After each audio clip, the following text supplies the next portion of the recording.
नमस्ते।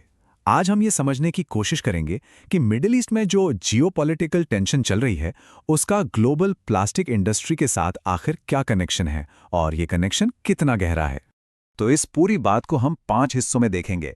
सबसे पहले संघर्ष और प्लास्टिक का लिंक क्या है, फिर लागत और सप्लाई पर इसका क्या असर पड़ता है, इसके बाद भारतीय उद्योग पर इसका प्रभाव समझेंगे और क्या इस संकट में कोई नया मौका भी छिपा है, और आखिर में एक बड़े रणनीतिक सवाल पर बात करेंगे।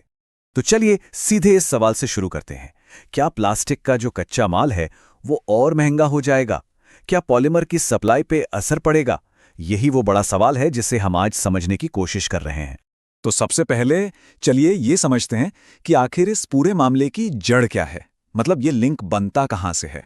देखिए, ज्यादातर प्लास्टिक का जो रॉ मटेरियल है वो आता है पेट्रोकेमिकल्स से, मतलब इथीलिन और प्रोपोलिन जैसे केमिकल्स जो सीधे सीधे क्रूड ऑयल यानी कच्चा तेल और नेचुरल गैस से बनते हैं। और बस यहीं से सारी कहानी जुड़ जाती है। दुनिया का सबसे बड़ा तेल प्रोड्यूसिंग रीजन है मिडिल ईस्ट, तो जाहिर है इस इलाके में कोई भी गड़बड़ी या टेंशन का सीधा असर प्लास्टिक के सोर्स पर पड़ता है। तो ठीक है, अब दूसरे हिस्से पर आते हैं और ये देखते हैं कि इस तरह की टेंशन का मार्केट पर फौरन और सीधा सीधा असर क्या होता है। सबसे पहला और डायरेक्ट इंपैक्ट पड़ता है क्रूड ऑयल की कीमतों पर।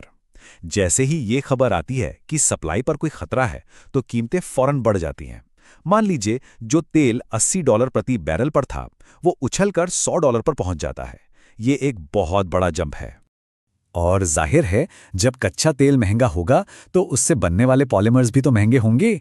हम बात कर रहे हैं पॉलीप्रोपाइलीन, पॉलीइथाइलीन और पीवीसी जैसे जरूरी मटेरियल्स की। इन सबके दाम भी आसमान छू। अब कीमत के अलावा जो दूसरा बड़ा असर है वो है सप्लाई चेन पर। शिपिंग के रास्ते रिस्की हो जाते हैं, जिससे माल ढुलाई का खर्चा बढ़ जाता है। मार्केट में मटेरियल की कमी होने लगती है और आखिरकार कई प्लास्टिक फैक्ट्रियों का प्रोडक्शन या तो धीमा पड़ जाता है या रुक भी सकता है।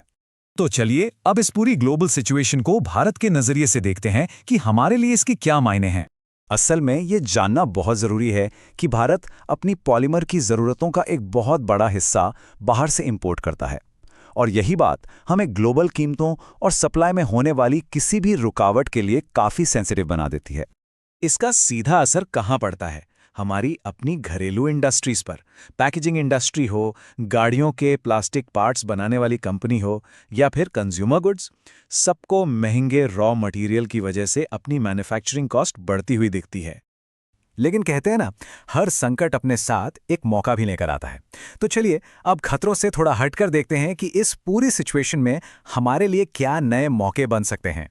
देखिए, होता यह है कि जब मिडिल ईस्ट की सप्लाई पर भरोसा कम होता है तो पूरी दुनिया दूसरे सप्लायर्स को ढूंढती है, और यहीं पर भारत के लिए एक बड़ा मौका बन सकता है। हम एक भरोसेमंद ऑल्टरनेट सप्लायर बनकर उभर सकते हैं, जिससे हमारी एक्सपोर्ट करने की क्षमता बढ़ सकती है।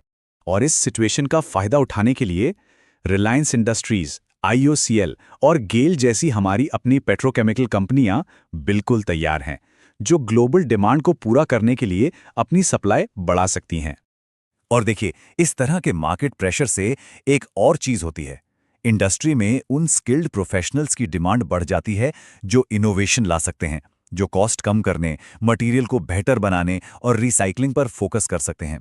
तो चलिए अब इस पूरी बातचीत को समेटते हैं और देखते हैं कि इससे सबसे बड़ी सीख क्या मिलती है। तो अगर पूरी बात को शॉर्ट में समझें तो मिडिल ईस्ट में टेंशन के 3 बड़े असर देखने को मिलते हैं।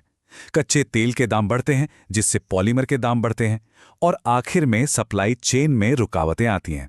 और हम इस आखिरी सवाल के साथ इसे खत्म करते हैं। क्या ये जो ग्लोबल इंस्टेबिलिटी है, ये सिर्फ एक खतरा है, या फिर असल में ये हमारी इंडस्ट्री के लिए इनोवेशन करने, खुद को बदलने और पहले से भी ज्यादा मजबूत बनने का एक मौका है? सोचने वाली बात है।